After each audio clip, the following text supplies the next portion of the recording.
Welcome to the Line Movement MMA betting show. I'm Daniel Levy from Best Fight Picks and Half the Battle. Joined now by Dan Tom from MMA Junkie and the Protect Your Neck podcast. Today, we're going to be covering UFC Vegas 11 because Colby Covington is taking on the former champion Tyron Woodley, and it's going down this Saturday night in Las Vegas, Nevada at the UFC Apex. But before I check in with my co-host Dan Tom, got to let all our Canadian listeners to know, go to blitzbet.eu right now. All our American listeners, stay tuned. Dan Tom, how are you doing tonight? I'm ready to see a welterweight warlord, or at least of one time, take on a welterweight warlord, at least at one time, to be for the main event, and a pretty decent main card, if I dare say so myself.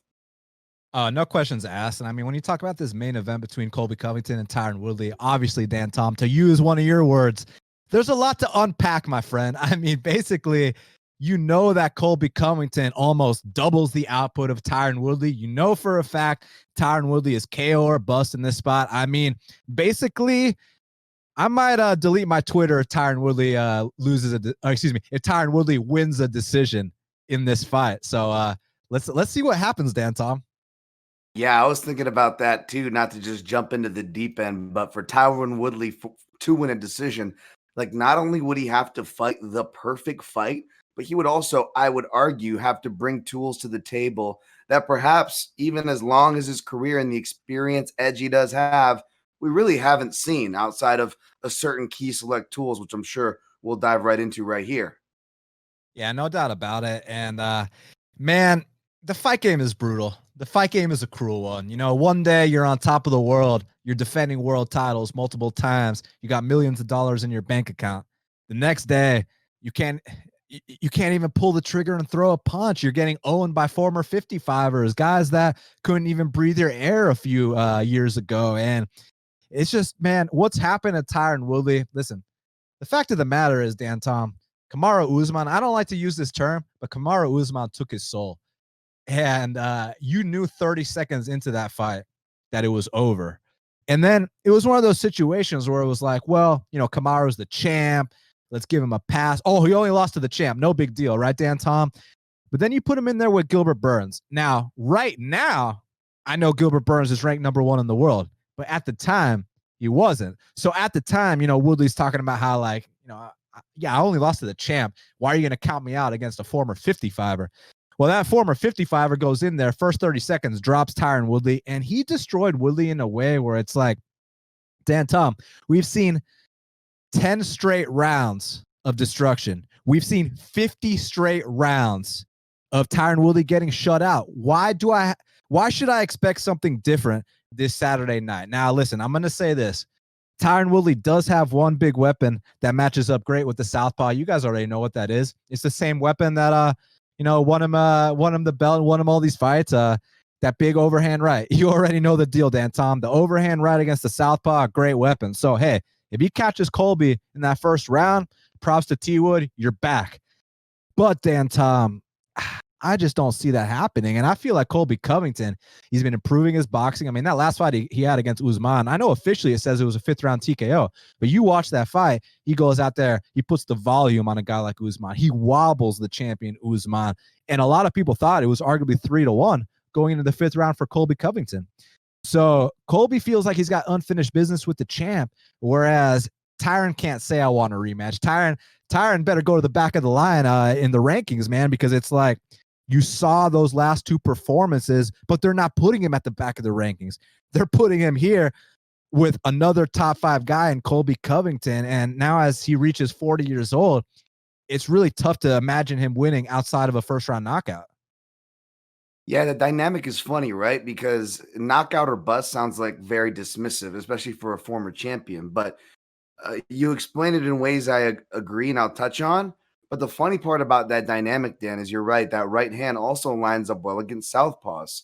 And what's Woodley's record against southpaws? Well, officially, it's 7-0-1 against UFC level ones. Of course, I'm having to pull a Nathan Coy way back from Strikeforce, but even in that Nathan Coy fight, that Kelvin Gastelum fight, and others, they were a lot closer than perhaps they should have been, and even split decisions, you could argue, the other way if Woodley was not able to find the knockout, right? Stephen Thompson, so on and so forth. So that 7-0-1 is impressive, but it's also very deceptive.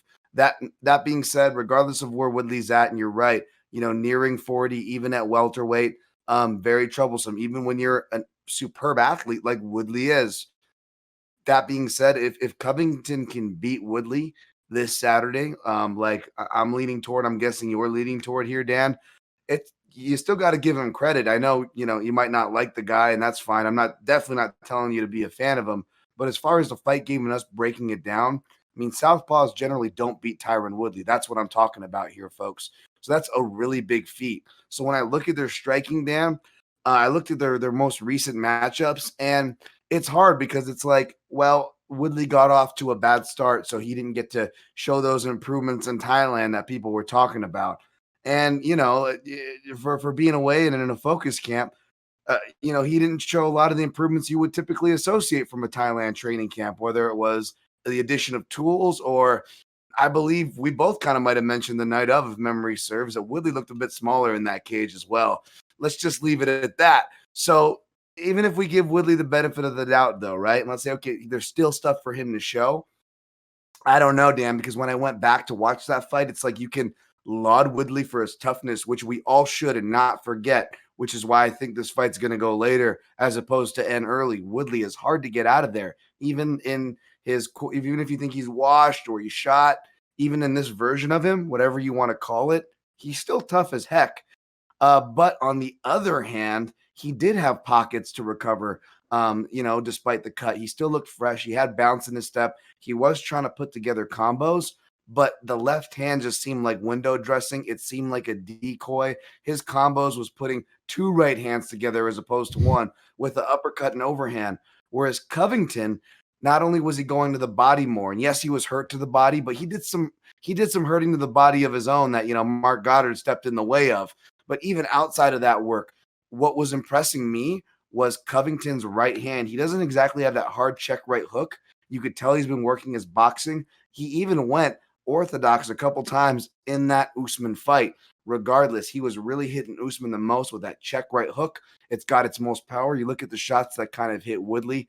I think that's going to be live. And Dan, this is one thing I didn't realize, and I'm sure we're going to bring up too. The biggest intangible for Woodley is, for me, is we've got another quick turnaround on our hands, everybody. A lot of these guys haven't been doing too well. And forget about the rounds upon rounds that he's lost that Dan just laid out for y'all. Let's just look at the last fight. Let's just look at the damage. He suffered a really bad cut over this eye, over this left eye. That's another reason why I brought up that check right hook, because if it doesn't stun Woodley, I think that cut's going to open right back up. And that's whatever confidence, whatever success Woodley had is going to go away. We've seen it happen before, whether it's pressure, hard shots, or cuts. Woodley will start turning off in there. So I'm going to go long-winded, Dan, but I think the signs are pointing to maybe a one-sided decision here once again for Colby Covington. Listen, man, I'm not going to give Tyron Woodley the benefit of the doubt. I did that last time, and you saw what happened. And, going into the fight, like I told you, he said, I'm not going to lose to a former 55. I'm not going to lose to a non-top 5 guy. Because at the time, Burns was not a top 5 guy. Now he's number 1 in the world. And I'm just going to these aren't even my words. I'm just going to quote his head coach, Dean Thomas. Tyron Woodley doesn't have that dog in him anymore. Period, point blank. I mean, his head coach said it. So why should I debate his head coach? Why should I say, no, Dean, he still does have that dog. He still is that, young, hungry guy he once was. Listen, man, I think Tyron Woodley's fighting for the wrong reasons. I think it was a case where, look, interviews came out and he said while he was champ, he blew all his money. I mean, he bought 8 cars, the mansions, the whole bit, and he thought he was going to retire champion. And then when Kamaru Usman took his soul, now he's fighting for the wrong reasons. Now he's fighting to get some of that money back. And it's like, when you start fighting for the wrong reasons, that's when bad things start to happen. And I know Colby Covington, yeah, the money is great and all, but Colby Covington's fighting because he wants to be a world champion. Colby Covington's fighting because he has unfinished business with Kamaru Usman. And to throw another, another detail out here, Colby Covington actually left ATT. He's now doing this camp with ATT's rival, MMA Masters, who produced Miguel Baez, the recently retired Ricardo Lamas. And two of the things that gym is known for is their world-class jiu-jitsu and their calf kicks. So I'll be interested to see if, Colby, who is known for his volume, also known for his wrestling, if he can add some of those elements to his game and just widen that arsenal. Because I know T Wood ain't widening no arsenal. T Wood, you're either going to land the overhand, right, and knock him out, or you're going to lose thoroughly. So I just, when you hear Dean Thomas, his head coach, say that, one day you're 25, you want to rip everyone's throat out and all these things, and then you wake up and you're 40 years old and you just don't have that dog in you anymore.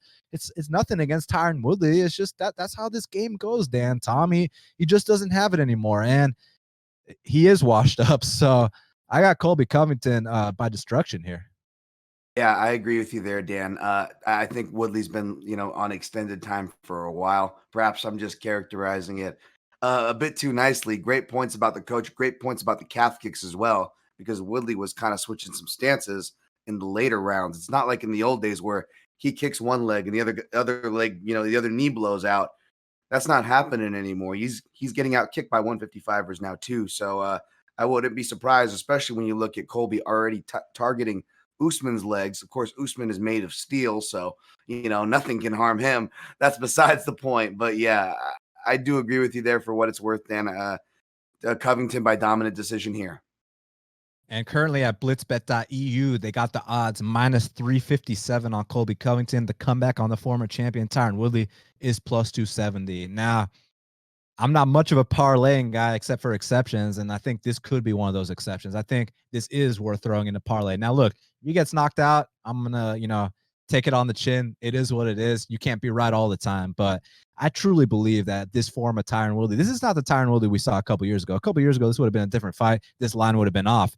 But right now, I mean, I think Colby should actually be, the way you were talking about the Bobby Green versus Alan Patrick fight, which, by the way, beautiful call, Dan Tom. I mean, that was, you nailed it, bro. My boy Dan Tom, for those that missed, he said, why is Bobby Green minus 250? Bobby Green should be at least minus 500. And Bobby Green looked at least minus 1,000. So beautiful job, man. But here, I think Colby Covington should be at least minus 500. So let's see what happens Saturday night.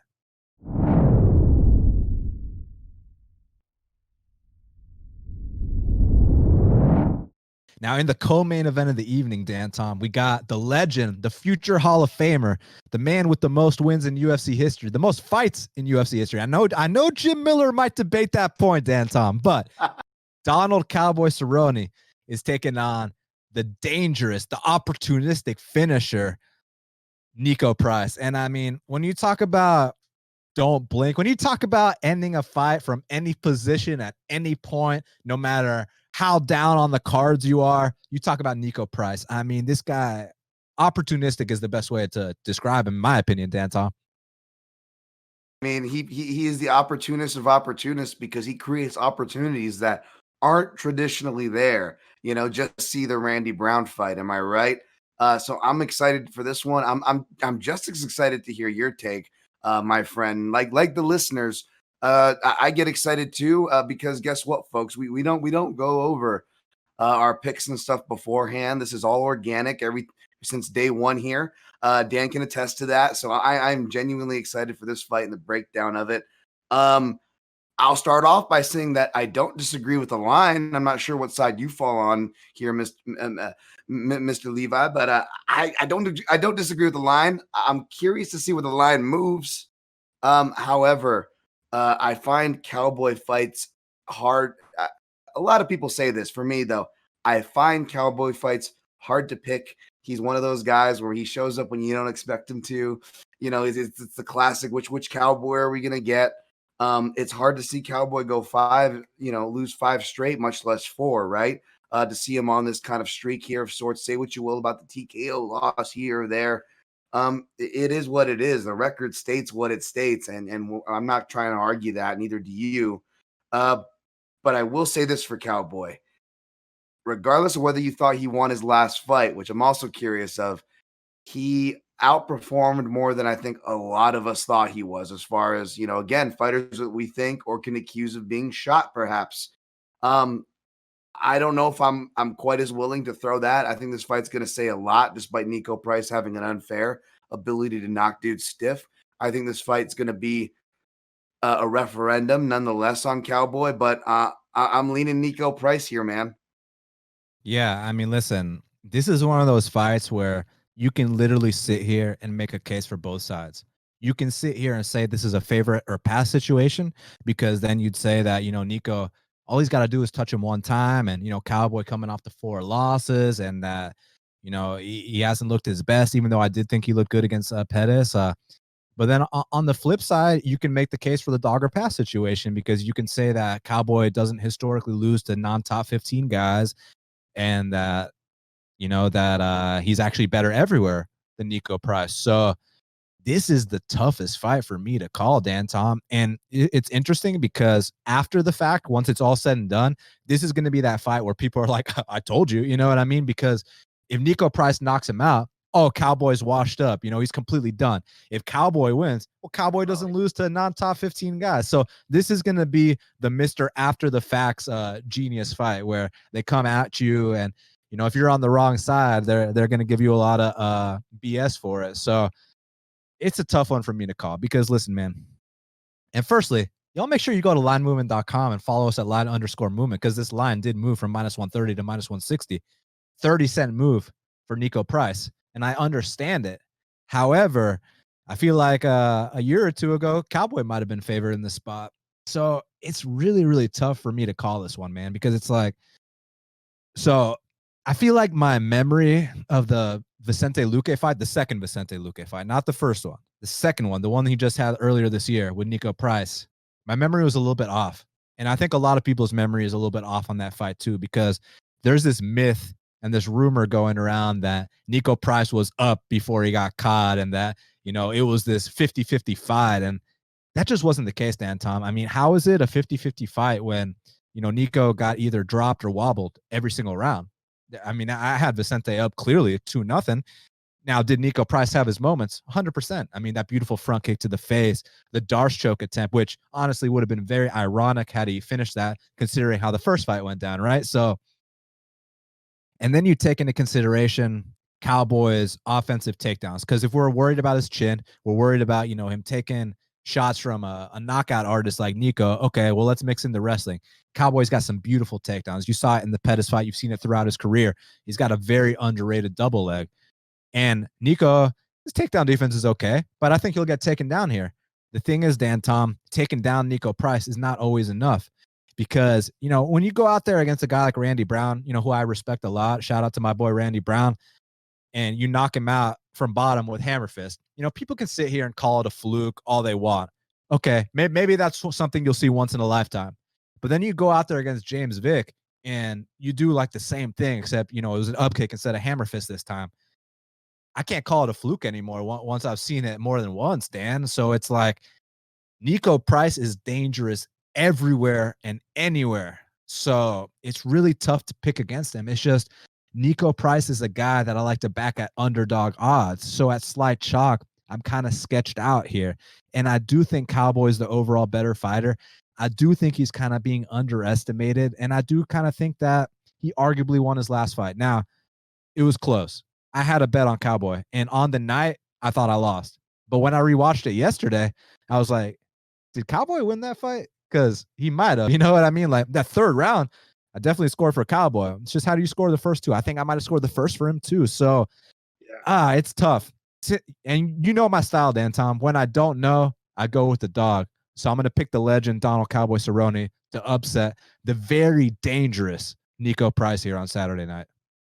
Dude, that's not a bad pick at all. And I don't disagree with the memory, issues with Vicente Luque versus Price. I think Vicente Luque, he gets that a lot because we hold him in such high esteem, yet you can very easily argue, and I'm okay with, that he takes perhaps more damage than he should.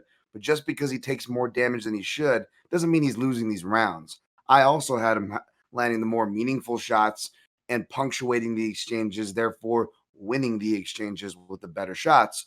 But again, it's like you have to have those two scorecards for your scorecard / people who know what they're watching, so to speak, and what the judges / common eyes probably really picking up, which is why counter fighters usually lose. Another reason why I was surprised Cerrone didn't get the nod. I'm not going to pretend to have a confident scorecard, but mine was 1-3 for Cerrone in his second, obviously, Anthony Pettis fight there. And there were some weird scorecards given out that night on that card, not to get too hung up on revisionist history. However, despite agreeing with you on the clear win for Luque, despite getting the finish, that fight actually, I went back to watch both those fights because, obviously Luque was the most high level leg kicker and kickboxer. And I'm like, man, I want to see Luque against guys like, Darren Till and Cowboy Cerrone. And sure enough, he calls those guys out after, the first time he beat Niko Price. And I'm like, oh man, how do we not get those matchups yet? So I hope we get those sometime down the line. But what I like when Fight Pass is actually not lazy and they get the fights loaded up on there, the laziness comes in handy because they don't edit out any of the commercial break stuff that we often miss live. So you get to go back and see like the conversation. And I love that. I love you for that, Fight Pass. Thank you. But like, if you do that with the Niko Price and Vicente Luque, it's great. There's a lot of great Niko Price moments there, but you'll hear Vicente Luque give him credit and go, I was the one that started leg kicking you, but you saw Vicente Luque actually have to switch his stance because of Niko Price's leg kicks. Niko Price at MMA Masters now, by the way, with that useful note about MMA Masters you gave in the past breakdown, Dan, about calf kicks. But even Vicente Luque, leg kick master, was like, you know what? Those hurt, man. I had to stop. It was hurting to both kick you. You were defending him. He was also giving Niko Price credit for his defense, which he doesn't often do.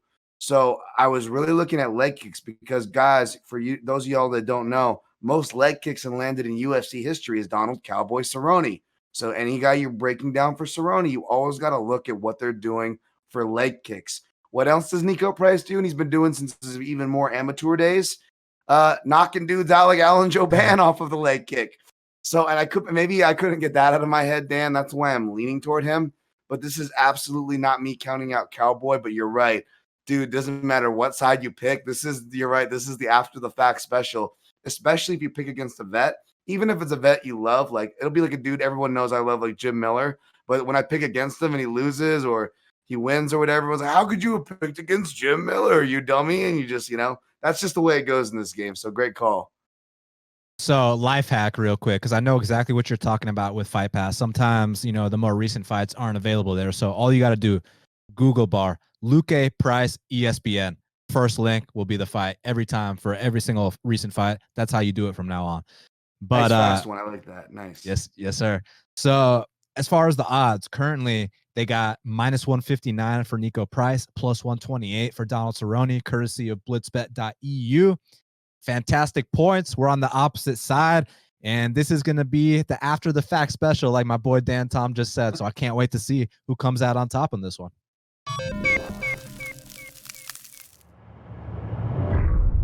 Now, Dan Tom, speaking of a fight I can't wait for, Khamzat Chimaev versus GM3 Gerald Meerschaert. I mean, listen, this kid's been the talk of the town. Comes out there, absolutely runs through his first two opponents. Now, we can say whatever we want. John Phillips 1-4 in the UFC. Rice McKee, I mean, he went to a draw with Richie Smolin. He's a 55er.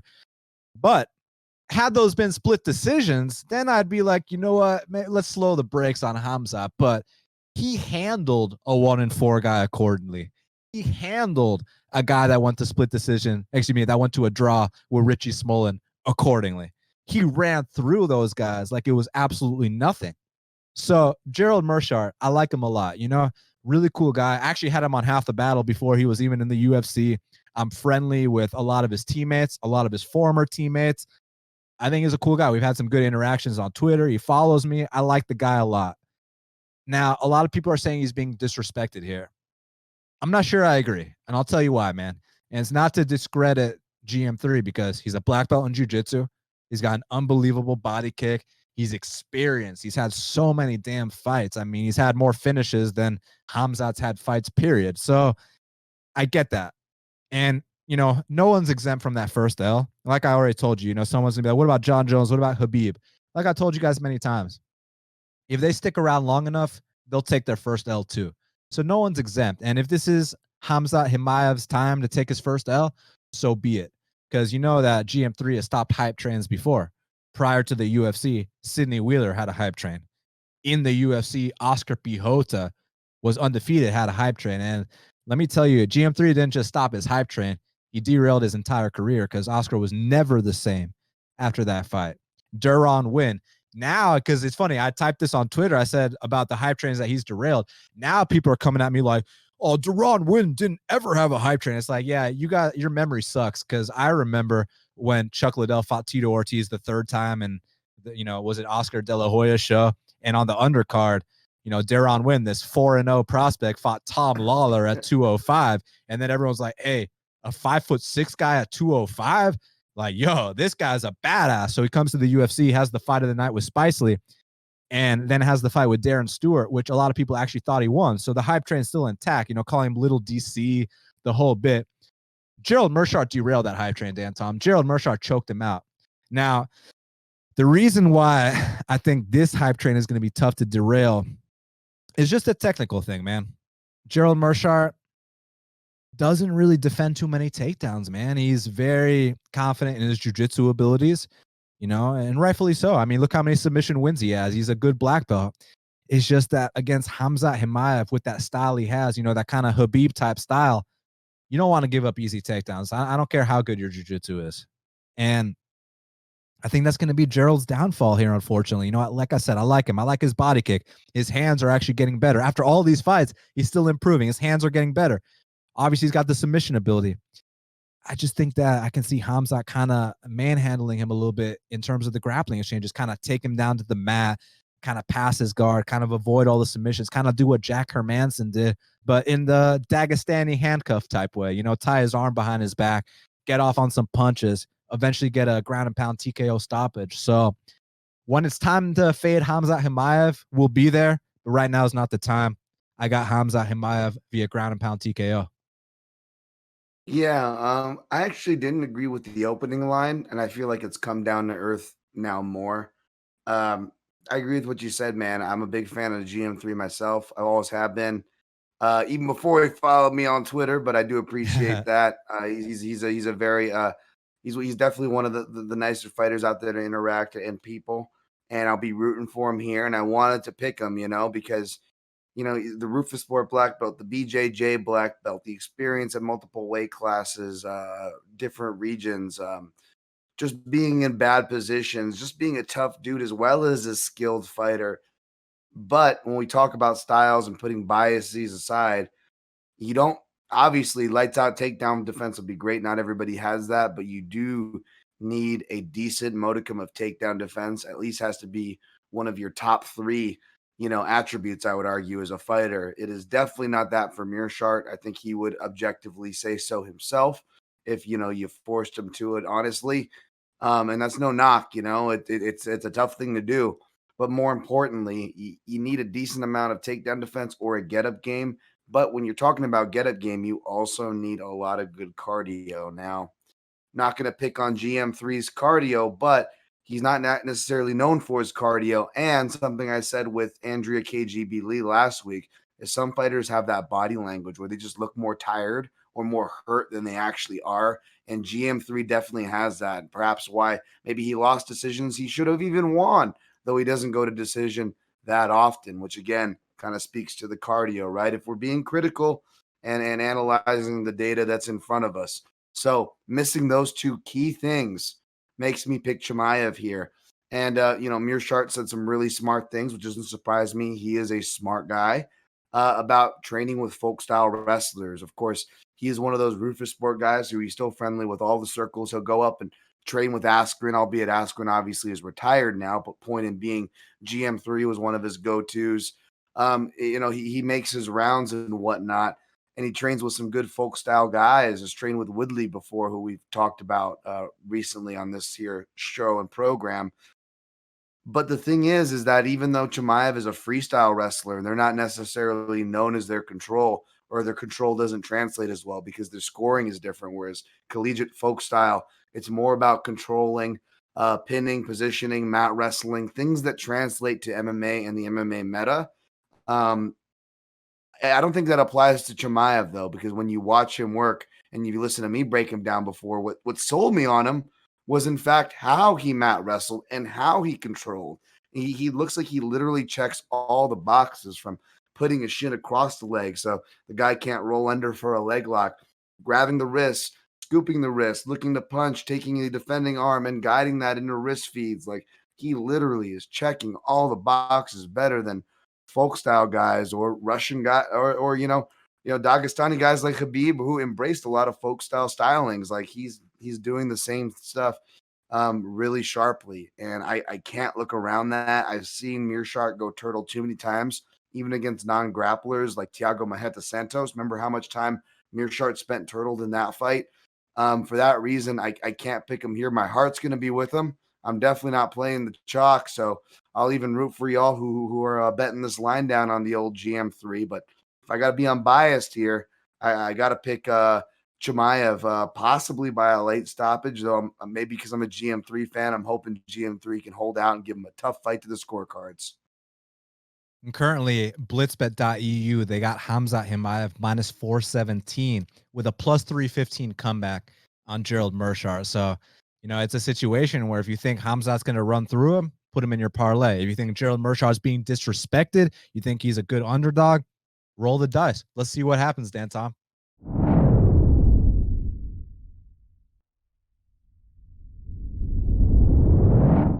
So, man, I'm very excited to talk about this light heavyweight matchup between Johnny Walker and Ryan Spann for a lot of reasons. Let's go ahead and mention the odds. Minus 125 on Johnny Walker, the comeback on Ryan Spann, plus 102, courtesy of blitzbet.eu. And before we break down this matchup, just got to let everyone know to go to linemovement.com and follow us at line_movement. Now, Dan Tom, it sucks to say what I'm about to say. Johnny Walker isn't the guy I thought he was. It really breaks my heart. Because I had, delusions of grandeur for Johnny Walker. I was one of the guys pumping the hype train. I was one of the guys that was like, hey, maybe he could be the guy to challenge the great John Jones. And boy, was that not the case, my man. It just sucks when you're so wrong about someone. But hey, some people will make excuses and other people will learn from their mistakes and move forward. And that's what I'm doing. And at least at the betting window, I'm still positive on Johnny Walker fights. You know what I mean? Only lost on nice. Only lost on the Corey Anderson fight, and then I didn't bet him against Krylov. Now here, it's a situation where it's like, look, Ryan Spann's a very well-rounded fighter, and Ryan Spann's actually better than Johnny Walker. It's just that Ryan Spann is kind of chinny. Now, I know officially Johnny Walker's been knocked out more than Ryan Spann has. That's a fact. But there's a couple fights where Ryan Spann's almost been knocked out, but he pulls it out. The Alex Nicholson fight, the Sam Alvey fight, right? So it's a situation where I can sit here and call Ryan Spann chinny, but isn't Corey Anderson extremely chinny? Doesn't Corey Anderson have one of the worst chins in UFC history? And Johnny couldn't put him away. Now, I know going into the fight, you hear the interviews and, apparently Johnny was, kicking his coaches to the side, and he was more interested in bringing girls up to the hotel room. Hey, I'm this undefeated guy in the UFC. I'm this 6'7", giant. All I got to do is flying knee him once and he's going to go down. You know what I mean? So it seemed like he bought the hype just like I did. He drank his own Kool-Aid, but he got brought back down to reality. And his next fight against Krylov, man, it was not a good showing. Now, there's one good thing I'll give Johnny Walker in that fight. He made it the distance. He didn't get finished. And in that third round, he had a nice sweep from bottom. So at least we know he's been working on some things. I know you told me off air that he's actually a brown belt. So maybe that sweep was as a result of him being a brown belt. So I was happy to see that. But I need to see more. Because right now, I'm not convinced that if he doesn't get this first round knockout, that he's going to win the fight. And it sucks to say that about someone you're so high on. And I know if Ryan Spann's watching this right now, he's probably like, dude, why aren't you talking about me? Don't worry, Ryan. We know about your world-class guillotine. We know how experienced you are. I know how talented you are. I know that you train at Fortis MMA. I know Ryan Spann's the real deal. It's just, I'm worried that if he can't get this to the mat, he might get knocked out. So this is actually a tough one for me to call. It's like, do I want to give Johnny Walker one more chance? And, he did this camp with Conor McGregor's coach, John Kavanagh at SBG Ireland, which on one hand, you can step into John Kavanagh's gym and see 2 UFC belts. So, hey, you accomplished that. On the other hand, you can say that all his other fighters have been unsuccessful, and you could say that Conor McGregor would have been a double champ at any gym. So, where do you take it? I mean, I know he's a best-selling author and all this stuff, but how good of a coach is he really? I'm curious about that. What kind of changes is Johnny Walker going to make? Because, like, I know he's taking this fight seriously, but what does that even mean, Danton? Does taking a fight seriously mean that all of a sudden, if he's on his back, he's going to be able to get back up? Does taking a fight seriously mean that if he doesn't land the flying knee, that he can still win this fight? So I got a lot of questions, Danton. Yeah, I can't really make fun of you for your Johnny Walker take, Dan, because according to me, Justin Scoggins is going to beat Demetrius Johnson. Gosh darn Right? it! And we saw how that turned out multiple times, jumping into guillotines before he got there. So it happens to the best of us. It happens to all of us, really. Let's be honest here. So props to you for being able to joke on that. And hey, man, I'd be also lying if I said Johnny Walker didn't fool me. I didn't trust him initially. I wasn't as high on him as you, but he did get to a point where I'm like, maybe I got this guy wrong. Maybe he is on his way. And then he get knocked out by Corey Anderson, right? So, hey, man, no shame there at all. But as far as Johnny Walker goes, it's interesting. I don't have his story offhand, but I know that a lot of his travel and experience in different areas comes from, his story and circumstance of his story. But now, we talk about it before. Maybe you get a couple knockouts of the night. You're popular. You were talking about his new weight cutting methods with the ladies or whatever. Maybe he was trying. Hey, he's a big guy. He's got to cut the weight somehow, right? Anyways, neither here nor there. But we talk about it on this show before. These fighters, they get carried away and all these things. So now if he's got the money and maybe some of that going on, for me, it feels more like, I talked about last week. Thanks for that shout, by the way, with the Patrick Green. But with Patrick, they're almost like on the UFC scavenger hunt. They're taking pictures in all the right places to show that they're the UFC fighter, right? They're doing all the right things. They're dyeing the hair the right color. They're wearing the tap out shirt if it's back in the day, right? Whatever hot one the UFC is trying to push. They're checking all the boxes, right? The Harley Davidson motorcycles. They're just checking all the boxes there. And I feel like Johnny Walker maybe is doing that. He went to TriStar because, GSP went to TriStar, and that whole method where, well, if I go to a big camp, that immediately fixes all my problems, right? And it's just always the bad attitude to have. And when you leave after a loss, that kind of shows that maybe that was your attitude, in fact, and now you're going to another uber popular camp, and then you're pretty sure he's probably going to take his Instagram photos there. It feels like a scavenger hunt for me, man. And I don't see a lot of improvement there. He did hit that sweet sweep, which is the only semblance that why I would know that he's a Brazilian Jiu-Jitsu brown belt, aside that he put it on his profile. So we'll see there. But what I do like about the sweep is it was a cow catcher. You don't see many of those. If you fail off the guillotine, the cow catcher's there, folks. Look at that Johnny Walker when he hit on Krylov there. But it wasn't enough. And Ryan Spann, even though you're pulling your hair out when he's wrestling with Alvey, even though I predict that would be an ugly fight, those sensibilities probably don't serve. They probably don't hurt Spann here at all if he wants to go for takedowns. And couple that, Alvey has underrated takedowns. Say what you will about him. Definitely, the chin is a worry. Definitely, he got rocked with 2 hard shots. He got rocked twice. But I will defend Alvey in the sense of not that he hits hard in counters, which he does do, but he's always been underrated in the clinch. He's always been very underrated takedown defense. So the fact that Spann got as successful as he did surprised me. It just worried me because I knew it was going to tire him out because Alvey's a hard guy to gain ground on, whereas Walker, not necessarily. You just can't make stupid mistakes there.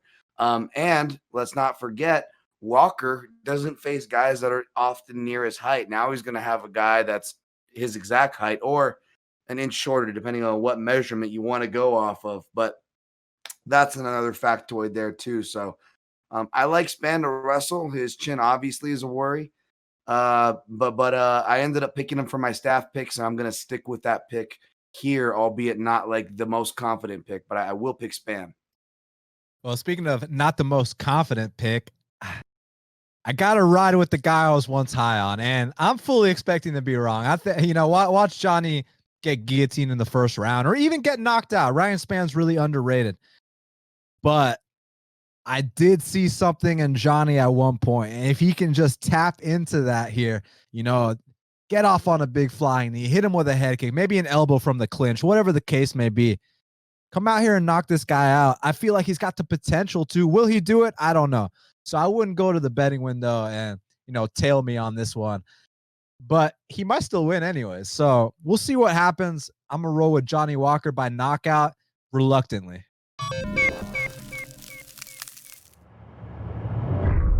Now, Dan Tom, we got to mix things up with the ladies because the world-class black belt, Mackenzie Dern, is taking on the very experienced Randa Marcos. And I know everyone likes to push the narrative about how Randa Marcos wins one and loses one. So if that were true, she's going to come out here and win this fight automatically. We can just leave the table right now and pick Randa Marcos. But as you know, Dan Tom, and you know damn well, fights are not contested on paper.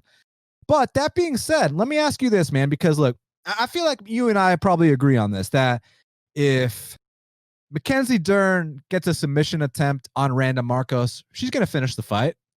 However, let me ask you this, man. I think we can agree that Mackenzie Dern's wrestling isn't the best, right? Now, with Randa Marcos, you know, she does have that Iraqi wrestling background, and she does often try to take fighters to the mat. So if she does that here, I think there's a good chance she gets submitted. But there's been some fights where she has felt more confident in her stand-up, and she's gone out there and busted young ladies up. You remember that fight with Angela Hill? I know you remember that fight with Angela Hill. But even in some of these other fights, like the Carla Esparza one, she's out here pumping her jab. So here's the question I've been alluding, because I keep saying I'm going to ask you a question, and now I'm going to finally ask you it, Dan Tom. If Randa Marcos decides to keep this thing standing, is she going to come out here and win? That's an interesting part. For me, I think it comes down to the middle ground, right? We could talk about the boxing here, but I think there's going to be a lot in the clinch, because if Dern fails on the wrestling, which is a good point, her wrestling's not as good as Marcos's. So for Marcos to provide some static there, none of us should be surprised. But what does that mean for Dern when she doesn't get her takedowns? Where does she push to? She'll push to the clinch. She'll strike there. She'll strike off the break. She'll go for, a bad head and arm throw if we're talking about her earlier regional days, or if it's a really low competition, or she'll even drop her level now and try a little more, educated attempts. However, as we've seen those attempts against the cage in the UFC, she's been stalled out there too, right? So for me, it's who's winning against the cage. And whereas Marcos, whether she's using her wrestling offensively, which usually she doesn't do it enough, and in this case, it wouldn't hurt her, right? But what does she do, and what does she kind of allow for? She will allow for some messy clinch battles. Now that will favor her in a lot of these fights, right? Where the girls are clearly better strikers than Marcos. So maybe that's why she's comfortable. You got to ask yourself those questions. But for me, I feel like that kind of nether region of the clinch may be a deceptive factor for scoring, as well as just who wins the fight. I do like that Dern is working with Jason Perillo. Dan, I'm a big Jason Perillo fan, and I don't like that, shout out to James Lynch, who pointed this out in Octagon Outlook, which again, you can go check out on Line Movement's YouTube channel. That's right, this here channel, folks. Subscribe to it so you can check out James Lynch's show. He brought up the point that, again, Scorpion Fighting Systems, it's a gym out in Michigan, that even though Marcos is a Canadian, she will actually commute down to get her training. She does her boxing there, got a lot of people for wrestling, MMA, etc. She can't do that with the work visa and the current restrictions right now with this pandemic era. So we talk about intangibles of training. Do we not see the same Marcos? And let's we not forget, folks, not even just those intangibles of training. How about making weight? Fighters that are missing weight aren't winning like they were in 2019, folks. And although Marcos has been good of late, remember, she also had an inconsistency with the scale for good parts of her career too. And or if you're paying attention, she may be making weight more than, call me a liar if you go to Tapology, but I guarantee you she was having tough times on the scale and has admitted it herself. You can go look at those weight cuts. She gives everything to get down to that weight class. So now she's not getting the training that she's normally accustomed to. How does it affect her cardio, mental, scale, so on and so forth? There's too many questions there. And even though there's questions for Dern, there's always questions for Dern. What's up with her accent? What's up with her boyfriend fighting her coach? What's up with her returning from a pregnancy? She's already done this. I'm done getting hung up on the Dern dramatics. She's an athlete who's going to be bailed out by her athleticism and her jiu-jitsu until she gets to those top levels, in my opinion. So I'll take Dern here for that reason. But am I off base with anything here? Feel free to call me out, D. Listen, I'll call you out when it's time to, but this is not the time right now, Dan Tom. And I know you'll call me out too, so it's mutual. But basically, you referenced the great James Lynch, and shout out to James Lynch. Make sure you all subscribe to Line Movement right now and hit that bell notification so you get notified every single time we drop a video. But also, exciting news, we're now available on Apple Podcasts, Dan Tom. So make sure y'all type in the Line Movement MMA show, subscribe on Apple, give us a 5-star review, and we really appreciate it. Now, Dan Tom, as far as this matchup is concerned, you already know that Mackenzie Dern is the daughter of, jiu-jitsu legend. I like to call him Megatron Diaz, but, Megaton Diaz, but, you know exactly what I'm talking about. But listen, man, it's one of these situations where I feel like Randa Marcos isn't in it to win or to lose. She's kind of in it for the journey, the experience, and she just likes to fight genuinely. I don't think she really is too results oriented, but that doesn't even matter. What matters here is what's going to happen. And it's a tough fight to predict, but I just think at some point there's going to be some kind of grappling exchange and Mackenzie Dern is going to submit her. I don't know if it's going to be the first round. I don't know if it's going to be the third round, but I will say this. Randa does have a path. And it's that question I was, prefacing earlier. What happens if it doesn't hit the mat? What if Randa wants to show off her boxing? Now, let's say this. Let me just throw this out there. It's not going to be, a one-sided fight because, like you said, Mackenzie's been working with Jason Perillo. And not only that, even though her striking technique might not be the prettiest, she definitely hits really hard for that weight class's standards, my man. I mean, you've seen her knock girls down more than once. So I'm not counting Mackenzie out on the feet either. So I just feel like at some point there's going to be some kind of grappling exchange. Mackenzie's going to submit her, and she's going to come out here and win this fight. But I don't know how it's going to play out. That's the interesting part. I can't sit here and predict how it's going to go down. I just think Mackenzie's going to win by submission. And if you look at blitzbet.eu for all our Canadian listeners, they got it -172 for Mackenzie Dern, with the comeback at +141 for Randa Marcos. Now, look, Randa Marcos has a knack for the upset. I mean, I cashed her at +265 against the former champion Carlos Barza. So if you guys have a big lean on her, I mean, hey, according to the record, she's due for a win, right? So I feel where y'all are coming from, but you know how much I respect jiu-jitsu. You know that famous quote that jiu-jitsu saves lives. And I think Saturday night in Las Vegas, Nevada, Dan Tom, jiu-jitsu is going to save another life. I got Mackenzie Dern by submission. Yeah, I like that you specified that, Dan, because I agree. I can't sit here and pretend how this fight's going to go, but I do see it ending the same way. And although I'm not one to be big on, the lady chalk, for lack of a better word, I was surprised. For whatever reason, maybe it's past Dern odds, Dan, that are plaguing my mind, but I thought this would be maybe lined a little wider. I'm not saying it should. This just seems like the kind of fight that gets lined wider than what it's at.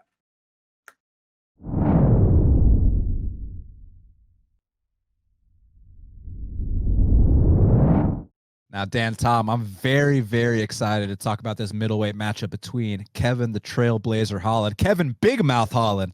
He's taking on Darren the Dentist Stewart. Now, I know both you and I were wrong about Darren Stewart's last fight. Now, results, we were wrong. He beat Maki Bitola. How it played out, however, I thought Maki got the better of the stand-up exchanges, and Maki went for the takedown. We know that Darren can't stuff a takedown. I was like, yes, Maki, but then he left his head on the outside and got choked out. So, it was really unfortunate. And I mean, for Maki, not for Darren, right? That was the first submission of Darren's career. Beautiful job, Darren Stewart. I'm not going to back off my stance, Dan Tom. I still feel like there's areas to be exploited. And I think Kevin Holland is the guy to exploit those areas. And some people think that Kevin Holland's all hype. I disagree. I think Kevin Holland's the real deal. I think one day he will be a top 15 guy. Maybe not today, maybe not tomorrow, but maybe this time next year we can see him in the top 15. And he already has top 15 wins. He knocked out Jeff Neal, right? So this is a guy in Kevin Holland who has all the talent in the world. And he's got all the durability in the world. I mean, you saw his fight against Thiago Maeda Santos. Dudes don't just take those shots from Maeda and smile and talk to him and throw up arm bars. And when guys get hit by Maeda, their facial expression changes. They're getting knocked unconscious. I mean, even John Jones went to a split decision with Maeda. You feel what I'm saying here? Kevin Holland impressed so many people in a loss that they're like, hey, I want to see this guy in his next fight. And I feel like he's been delivering. Look, there's been some performances where, you know, you don't get up for a fight with John Phillips. No offense, John Phillips, the white Mike Tyson, hits like a truck. You don't get up for that fight, you know, when you have the kind of hype you don't get up for Alessio Di Chirico the same way until you take that Brendan Allen loss. Now it's like, oh, so I can be defeated. I do have to take this seriously. I can't just rely on the fact that I have this 81-inch reach, that I'm 6'4", that I got the Travis Lutter black belt, that I got this crazy output. You can't just rely on that anymore. And I felt like the Brendan Allen fight was basically almost like the straw that broke the camel's back. And now I feel like that's honestly what's going to get him into contention, because you see his subsequent fights, man. And I mean, he ran through Anthony Hernandez like it was absolutely nothing. And I know people like to discredit quick finishes like, oh, let me see him over a 3-round sample size. Okay, let's put him in there with Joaquin Buckley. Now, I know Joaquin Buckley officially 0-1 in the UFC, but let's talk about that fight real quick, Dan Tom. I know you can agree with me that from the second the bell rang to the second Joaquin got knocked out, Joaquin tried to take Kevin Holland's head off the entire fight. I've never seen someone throw volume with power the entire time. I mean, usually it's like, you know, occasional hooks here and there. I mean, this guy's like firing like Mike Tyson the entire fight, trying to take Kevin Holland out. Like, I would say he threw at least 200 strikes. You know how many of those 200 strikes landed to the face? Like 1 or 2. You know what I mean? Like, that speaks volumes to how elusive Kevin Holland is, to how good he is with his range, how well he knows himself out there. And when it was his turn to get off on his offense, oh man, did he damage Joaquin Buckley. And I feel like we're seeing a mature Kevin Holland, because I've always known he's had the talent, he's had the potential. I've been high on him since the regional scene. Like I told you, when he fought Jeff Neal, I was like, okay, this is a guy that's going to go places one day. And now I feel like he's ready to finally go those places. I feel like he's got too much output for Darren Stewart. I feel like he's got a 7-inch reach advantage over Stewart. I feel like he's so much more talented than Stewart. He's got a better ground game. It's just, you got to give Darren Stewart credit. He hits very hard. He's got a good calf kick game. And if you want to beat a tall guy, you already know about chopping down the tree, Dan Tom. So I'm sure he's going to come out here with a calf kick game plan, try to chop him down. But the thing is, man, it's not enough to land a few leg kicks on a guy like Kevin Holland, because when you're closing a 7-inch reach differential, I just feel like one of those leg kicks is going to get countered with a straight right. I just feel like that jab's going to be available all night long. I feel like if Darren Stewart wants to mix in takedowns, there's going to be a guillotine choke or a knee waiting for him. So I'm higher on Kevin Holland than most, and I actually think he wins this fight decisively. I'm with you, man. I love that Joaquin Buckley fight for a lot of reasons. You know, I would argue that Joaquin Buckley was more consistently aggressive over 1 round than we've seen Darren Stewart be consistently aggressive over 3. You know, give him the 3-1 round handicap. So say what you will about Buckley, but he went for it. He was a dangerous, hard swinging southpaw. And I love that fight, Dan. And I'm sure you remember Twitter as well, because you probably had a lot of the same reactions I did seeing people. It was a perfect reason on why, you know, I'm saying guys like Bobby Green, who also fit the Kevin Holland prototype. No, not because how they look, but because how they act and how they fight. They carry themselves a certain way that seems to rub people the wrong way. Unfortunately for them, sometimes it's the judges, but perception, where they're not seeing the actual technical boxing that these guys are doing, the counters, that they're actually rolling with these shots, that they're letting it slap the shoulders, right? With Buckley. How many of those hit Holland shoulders, but it was fooling the commentators and all the people at home and all the people on Twitter going, oh, why is Kevin Holland letting it, maybe they're getting mad because they bet the under, Dan. I don't know what it was, but they're letting that blind them, right? Like, no, you're not seeing the skill this guy's putting there. You can't put a limit on the smack man, and as Kevin Holland likes to call himself, and as he called himself after that Gerald Meerschaert fight, another GM3 fight where he arguably probably should have won that or could have won that, not taken away from Holland there, but he said he didn't want to get smacked by the smack man. And I think that Darren Stewart doesn't want to get smacked by the smack man, because the smack man has never been knocked out, which is good when you're facing Darren Stewart. The good news for Darren Stewart is I think his record of never being knocked out will also hold intact this fight, Dan. I just think that he's going to taste some shots that he doesn't like, and whether they hurt him or not, I feel like that insecurity that kind of boils over in a Darren Stewart, that his psyche, I feel like he's going to implode after that pressure. after those clean shots are landing, and he's going to dive into a guillotine. I'm pretty confident in Holland. I do see it as a decisive victory, and I'll take it one further. I really see this ending in a guillotine submission for Holland. I really see that happening.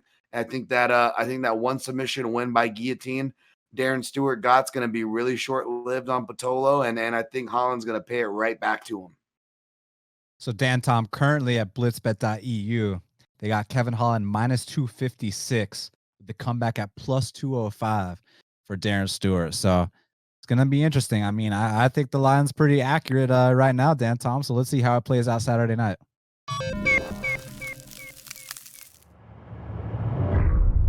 So Dan Tom, let's mix things up again. Back to the ladies. We got Mayra Bueno Silva, and currently at blitzbet.eu, she's minus 250, and she's taking on Mara Romero Borella, who's plus 200.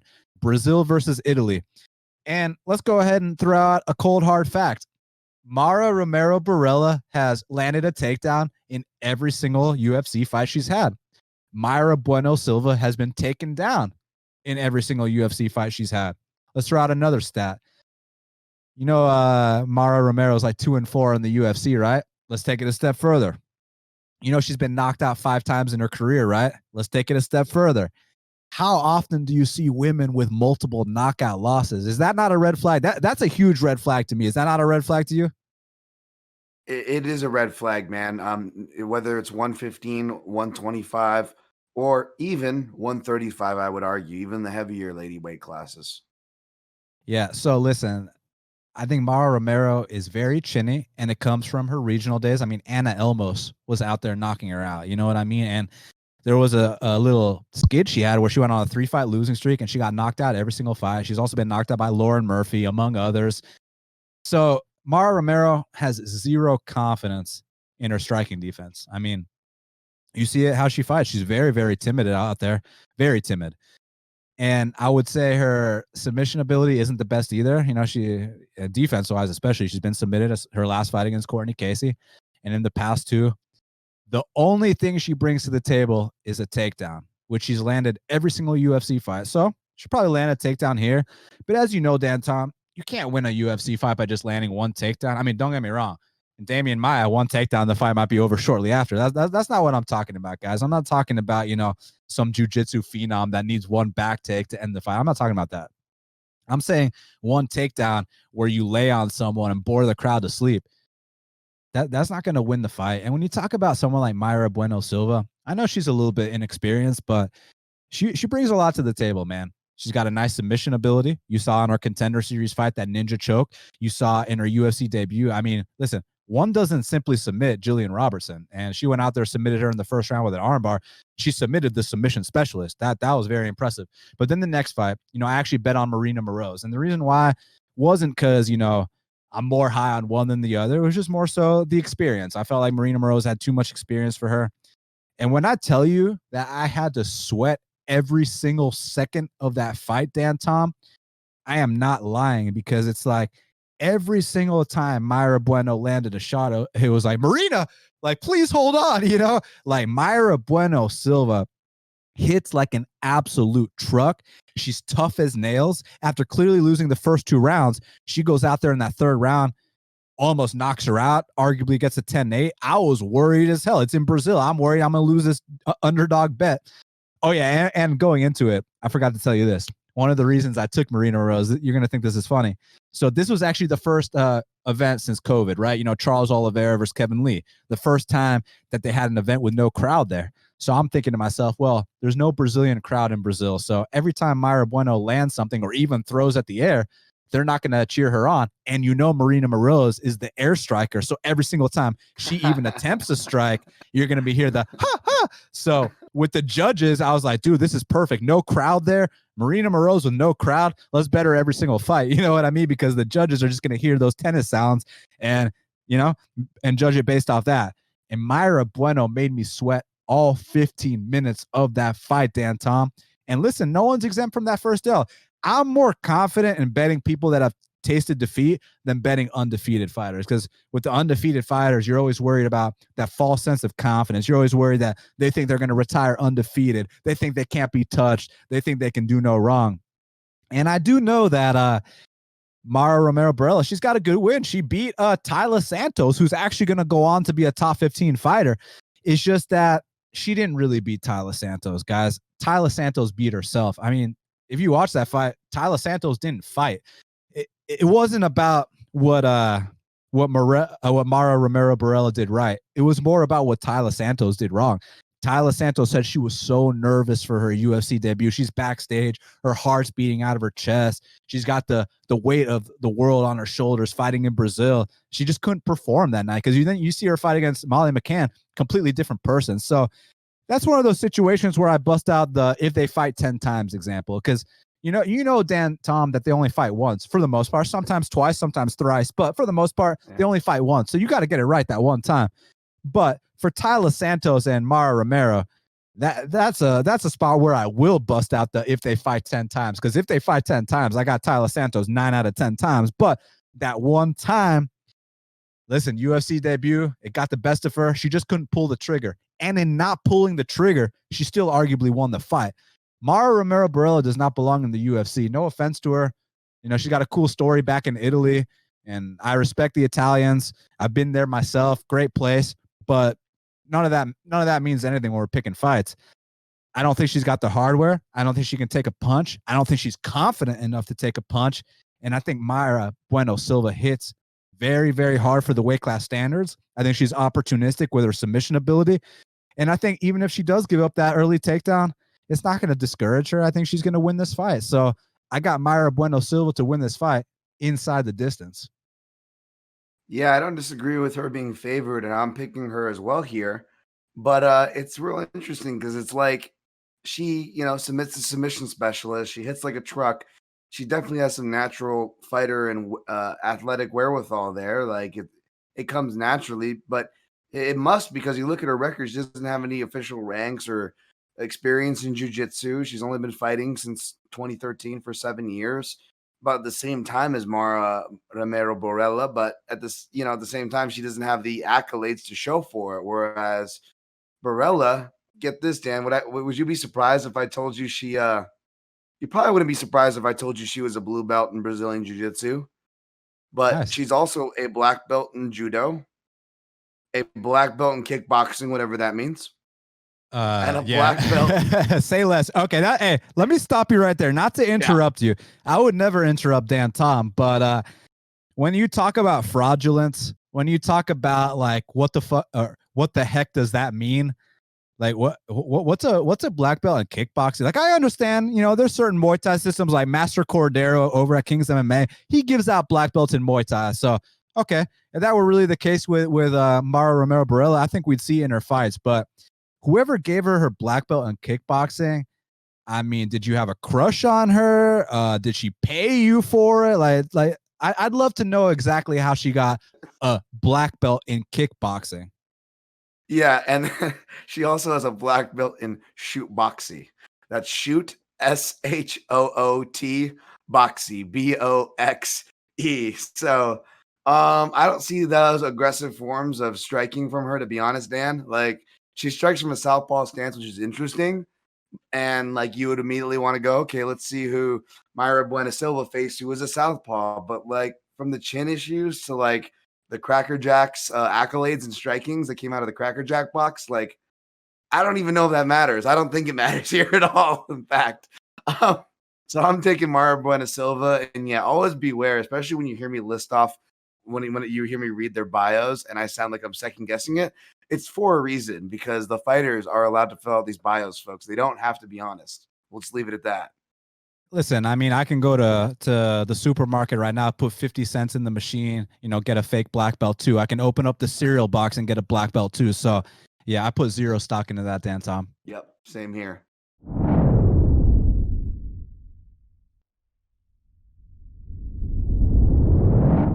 Now, last but not least, we got a flyweight showdown between the fastest man in the flyweight division, Jordan Espinoza, versus one of the smartest men in the flyweight division, David Dvorak. And currently, they got it a dead pick'em at blitzbet.eu, -111 apiece.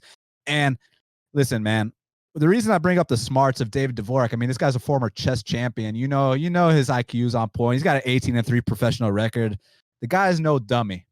But Jordan Espinoza, when you talk about flyweight speed, when you you talk about Jordan Espinoza, I mean, his footwork, his hands, and I've always been high on him, but he hasn't quite lived up to the potential until that last fight. I was so happy about that last performance, Dan Tom, because ever since I saw him on Contender Series, I've been talking this guy up. I've been saying how fast he is. I've been talking about his footwork. I've been talking about his hands, his wrestling ability. And, he beat Eric Shelton. And then, he got submitted twice in the first round by Matt Schnell. And what was the other one? Who was the other person that submitted him again? Let me look it up real quick. Pantoja? No. Sorry. I normally remember these things. Oh, Alex Perez. So, top three guy, Alex Perez. Right, yeah. So basically, I was really disappointed in both those fights, but I still was like, dude, I know there's something here. I know there's something here. He's scratching the surface. Let him get it together. Let him feel more comfortable inside the octagon. He's going to get some wins. I know it. He's got that kind of ability. That last fight against Mark De La Rosa, I mean, the output was so on point. He looked confident out there. He could go 3 rounds hard, maintain the output from the first round all the way to the third. That was the step in the right direction I needed to see from Jordan Espinoza to know that, hey, he's going to stick around here in the flyweight division. And with Dvorak, definitely doesn't have the speed of an Espinoza, but I would argue maybe he's got a little better fight IQ. Maybe he can capitalize if Jordan Espinoza takes a bad shot, maybe David Dvorak can take the back or choke him out or something along those lines. Espinoza has been submitted before, but if that doesn't happen, look, if Espinoza's on mentally, I think he wins this fight, Dan Tom, and I think he wins impressively because the kind of speed he has, man, it can't be taught. It's something natural, and it's something that a lot of people are going to have a lot of issues with. It's just he's got to get all the other things in order. I feel like that last fight against De La Rosa was a sign that he is getting those other things in order. And I think this might be the first UFC L for David Dvorak. Now, I agree with it being a pick'em. I think if you got plus money on either side, it's the way to go. But I'm rolling with Jordan Espinoza here, man. I've been high on his potential since day one. And it's just about him going out there and showing out. I think he's going to do that this Saturday night. This is an interesting one, man. This is one that I admittedly haven't run fully through the comb yet. But it's tough, man. Like, how many fights has it been since this pandemic era? Because you got David Dvorak, who, fought right in the beginning of it, right, essentially, as far as when we saw him last, I believe, Bruno Silva. But yeah, so I got to go back and watch that. I know he fights out of the orthodox stance, which is interesting because I know that, Espinoza's had trouble with other southpaws. Maybe they can nullify some of that speed and movement advantage that Espinoza usually has over everybody. We just saw Denise Paiva, and that guy's, real slick, man. Reminded me of Makovsky as far as that slick southpaw styling. I know Dvorak operates out of orthodox, and he's not going to, have that speed, like you said, Dan. So that makes me think that this is going to be a sweaty one. And for that, maybe, to steal your logic, I would lean toward the dog. Yes, it's a pick 'em right now, folks, but Espinoza did open as the underdog. And Espinoza is one of those guys. It's not that I wasn't high on him or I was low on him.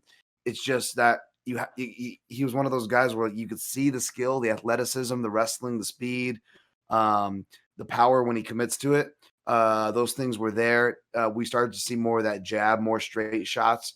And that's what impressed me. I've never been high on De La Rosa. That doesn't impress me, beating Mark De La Rosa, but the consistency and process, the stuff that he was missing, Espinoza, I did like a lot of that. So for that reason, I reserve my right to change my pick or have a harder opinion, but I do lean toward Espinoza in a fight that could be sweaty, even if he's winning it comfortably. I feel like it's not going to be comfortable in the MMA judges sense. We still end up seeing a split decision and having to sweat through it, regardless if we think it's clear or not. I think it could be one of those fights, but right now I'm going to be leaning toward Jordan Espinoza. Let me just read you these numbers real quick because, look, I feel what you're saying. On paper, he beat Mark De La Rosa. Everybody beats Mark De La Rosa. Yeah, you're right. Not going to debate that. But let's look at these numbers real quick. When Kai Kara France fought Mark De La Rosa, strike count, and I know the strike counts aren't always accurate, and boy, are they not always accurate, because I saw a fight between Jonathan Martinez and Frankie Saenz, and one of the rounds it said that Frankie Saenz was outstriking him 22-7. So if that strike counter was counting these numbers I'm about to mention, then disregard everything I'm about to say. But if these numbers are at all accurate, I mean, look, Kai Kara France versus Mark De La Rosa, excuse me, 91-60 for Kai Kara France. Look, he's still outstruck him by 30 strikes. Okay. Haulian Paiva, my favorite flyweight prospect. And by the way, he just tore his ACL. So Haulian, please recover soon. Don't rush back. We got your back. 54-45. Not too, 9-strike differential. No big deal. All right, check this out. Jordan Espinoza versus Mark De La Rosa. 126-37. You get what I'm saying, Dan Tom? Like, that is an output clinic. That is the kind of performance where we like to say step in the right direction. That was a step in the right direction. So let's build off that performance. We got a better opponent this time. David Dvorak, he's got the smarts. I respect him, from the Czech Republic. First ever flyweight from the Czech Republic in the UFC. So much respect, from the Czech Republic. I got to shout out all the hockey players, Jaromir Jagr, Martin Straka. Shout out to the Kipper at Line Movement. You know what I'm saying? Make sure y'all check him out. Go to linemovement.com. Subscribe down below. He's got a show every single day. He's the man. But back to this. 126-37. That is a strike differential, my friend. And if he can just do anything close to that here, I think he's got a good chance to run away with this one, Dan Tom. No mental lapses, no flukes, and you win this fight, Jordan. I think so too. The submission, would be the biggest danger on paper, but I just double checked Dvorak's accolades. This guy's not competing in jiu-jitsu tournaments. He doesn't hold the rankings there. He's got definitely a competent MMA jiu-jitsu game, but of course, when you see arm bars and rear naked chokes, it's usually because the arm bars are always, where are they, Dan? They're always at the bottom of the resume when you're facing those early resume guys, especially as a male fighter, right? In a more technical weight class. You don't see those that often. And the rear naked chokes, that's for people who turn away because they don't want to be there no more. So be careful when those are the only two submissions you see on someone's record, folks. They don't hold as water as you might think. But yeah, I agree with what you said there, and I look forward to diving more into this fight. Well said, Dan Tom. Well, let's go ahead and wrap this thing up. We truly want to thank every single person that listens to the show. We really appreciate your support. Thank you guys so much. Make sure y'all subscribe. You like this, you share it the whole bit. And like I said earlier, Dan Tom, we're now available on Apple. So make sure you'll go to the Line Movement MMA show on iTunes, subscribe, give us a 5-star review. We truly appreciate it. Thank you guys so very much.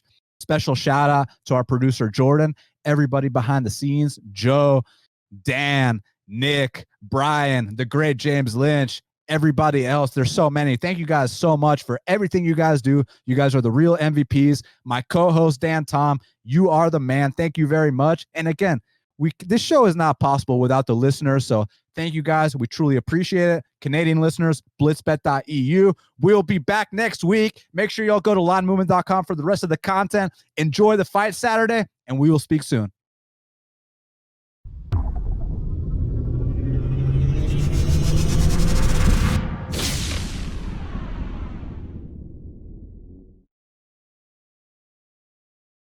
What's up, everybody? If you liked the video you just saw, make sure to give it a like below, subscribe to the channel below as well, and you can check us out on Apple Podcasts at the Line Movement MMA Show.